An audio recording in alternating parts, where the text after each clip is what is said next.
Gemini 12, a slave girl, saucily asserting herself. In Jones's text, this is called the Topsy. Topsy was the name of a slave girl. So in this case, the slave girl has almost no power whatever. She's a slave. And yet she's saucy. She's impudent because she wants to tease her mistress in order to gain some measure of independence, even if it's very, very tiny. So she has not capitulated. She's not given up hope. The soul is spirit and therefore free, absolutely free, unrestricted. Nothing can restrict the soul. And here we have a situation where the slave is pretty much the opposite of that, totally restricted. But there bubbles up this sauciness, this impudence of spirit, this spark of vitality, saying, even though I've got no power at all, I would claim a little bit, the power to make my mistress back off a little bit. And we have to retain this ability that we can always find in any situation, the ability not to be crushed. In history, we have examples of this. Nelson Mandela spent 25 years in prison. He was not crushed by that. He was empowered by that. This is the extreme example of where somebody can find an incredibly restrictive situation, empowers them for some later purpose. Everything comes to its end, and then there's the next chapter.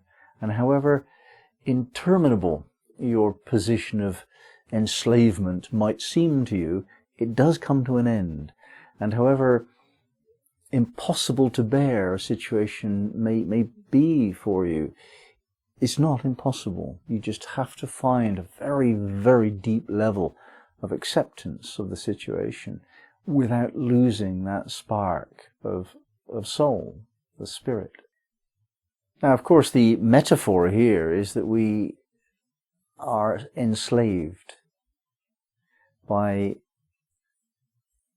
our own devices. We become habituated to certain patterns of thinking, patterns of behaviour, understandings which just don't actually check out against our personal experience. And that is self-created, that enslavement. This particular degree warns us not to allow that to go too far. Of course, the metaphor here is about a different kind of enslavement.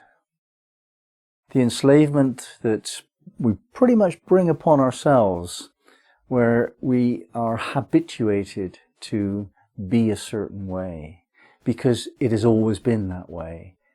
The way we think, the way we actually respond emotionally, the way we do things, having been established in the past, tends to create within us a rut of conditioned responses and behaviours. And that's what enslaves us. It traps us into a destiny, a fate, which is inescapable on the face of it. But this degree says, no, it's not inescapable. Whatever you're doing, you don't have to do the same as you've always done. In fact, just a little bit of rebelliousness against the tyranny of your own habits is very healthy. Just do something different for its own sake. If you always do this on Christmas Day, and you always do that on a Sunday morning, and so on, one day don't, and see what happens. That's the message here. Just try something new to move away from the enslavement of habit. Habit is not a quality of the soul. It is not a spiritual principle. Habit is the operation of entropy. It's diminishing our vitality. It's expedient, it's comfortable, it's useful, and we can employ habit to reduce the amount of energy we need to deal with a a problem or a situation, of course we want to make sure that the things that happen every day tend not to demand too much of our vitality. So we get up at the same time, we go to work on the same bus and so on. This makes it all doable. This is reduction of energy. That isn't the problem. The problem is thinking that therefore we must continue to do it that way. And to forget that the circumstances have changed, which made it sensible to do it that way. We have to review what we're doing with our lives. And to do a personal review is suggested. Each day is unnecessary, but each month or each year, you can just review your life. Just see what's going on. What am I doing? And then the question, why am I doing it? A friend of mine complained one day that his wife always made certain kind of sandwiches, spam sandwiches or something, to, for him to eat at his lunch break at work. And he hated it. He just hated spam sandwiches.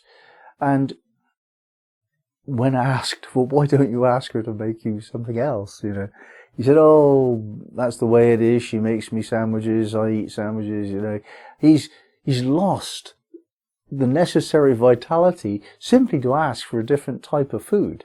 That's where he got in his life, because that's the way it is. You don't question the status quo in his life. Well, not in the spiritual life. You do question the status quo. And if you've been doing something the same way for a long time, have a look. Just see if it's the right thing for you still. If it is, fine. If it isn't, well, be a bit saucy. Just speak up. Change your destiny.